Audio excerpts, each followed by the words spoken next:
হুগলি চুঁচুড়া পৌরসভায় উত্তেজনা, প্রাক্তন চেয়ারম্যান অমিত রায়কে ঘিরে বিক্ষোভ, উঠল চোর চোর স্লোগান। প্রাক্তন চেয়ারম্যানকে পৌরসভা থেকে গেটের বাইরে ঠেলে বার করে দেয় বিক্ষোভকারীরা। বিজেপি কর্মী এবং স্থানীয় বাসিন্দাদের বিক্ষোভ। আজ পৌরসভায় তৃণমূল কাউন্সিলর নিয়ে একটি বৈঠক হওয়ার কথা। সেই বৈঠক থেকে নতুন চেয়ারম্যান নির্বাচিত হবে বলে জানা যায়। ইতিমধ্যেই পৌরসভার দুজন পৌরপ্রধান বদল হয়েছে।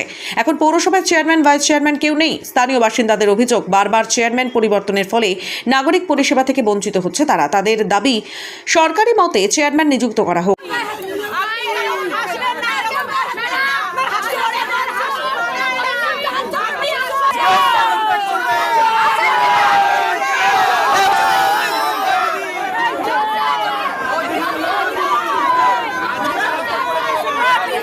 প্রথম কথা, আপনার এই কথাটা আমি কন্টেন্ট করলাম শুধু বিজেপি কর্মী না, আপামর মানুষ, জনসাধারণ যারা এই পৌর প্রতিনিধিদের বিষয়ে একদম বিতস্তত্ব, তারা তাদের পদত্যাগ চাইছে। আপনি লক্ষ্য করবেন হুগলি সাংগঠনিক জেলা বা হুগলি জেলায় বা পশ্চিমবঙ্গে ধীরে ধীরে বোর্ডগুলো সবাই রিজাইন দিচ্ছে এবং ভেঙে যাচ্ছে। একমাত্র কোন হাওয়া জাদুঘর, এখানে কি ভালো তৃণমূল হয়ে গেল নাকি? এখানে কি ভালো তৃণমূল হয়ে গেল?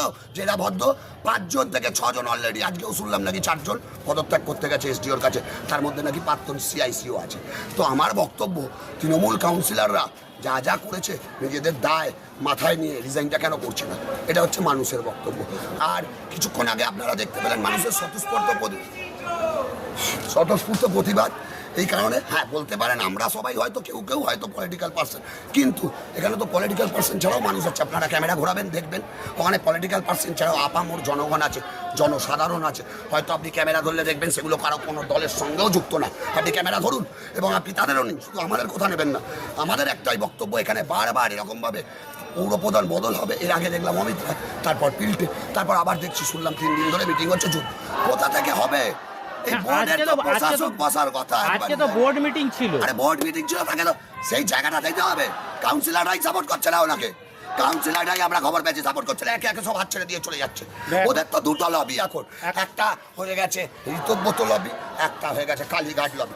কে কোন লবিতে কোন লবি কাকে সাপোর্ট দেবে তার জন্য ওরা দিশাহারা। তাহলে ওরা ভোটটা গঠন করবে কি করে? মানে আপনারা চাইছেন আজকে এত বোর্ড মিটিং না হোক, বোর্ড গঠন না হোক কি না হোক, আই ডোন্ট কেয়ার।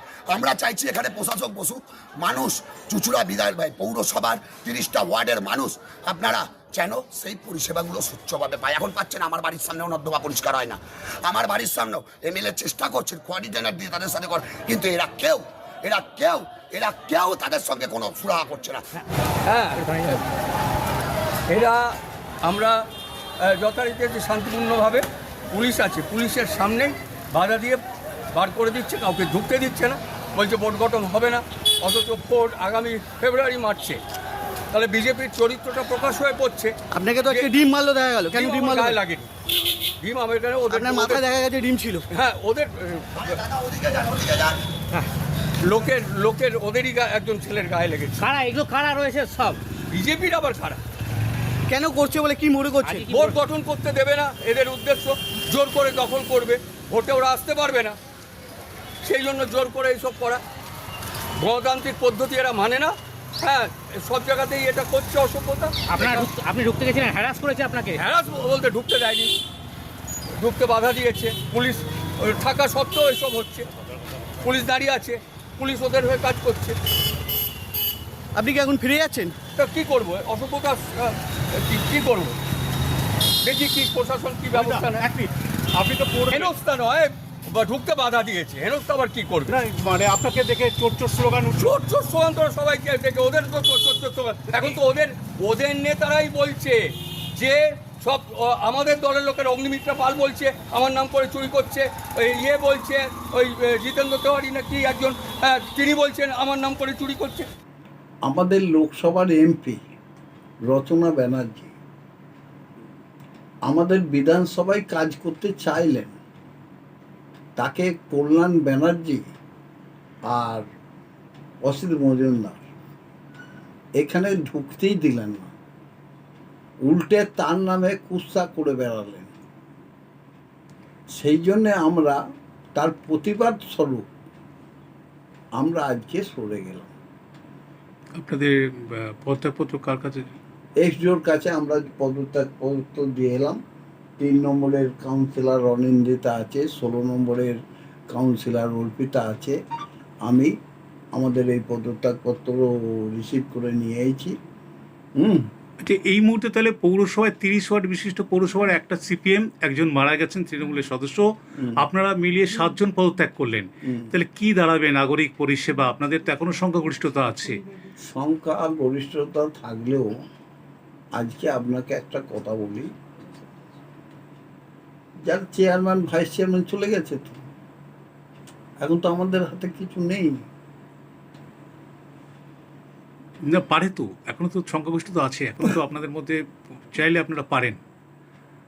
কি মনে হচ্ছে? আপনি তো পদত্যাগ করলেন। কিন্তু আমি পদত্যাগ করলাম, আমার নেতা যেহেতু তপন দাশগুপ্ত, আমি এ নিয়ে আর চিন্তা ভাবনাই করছি না।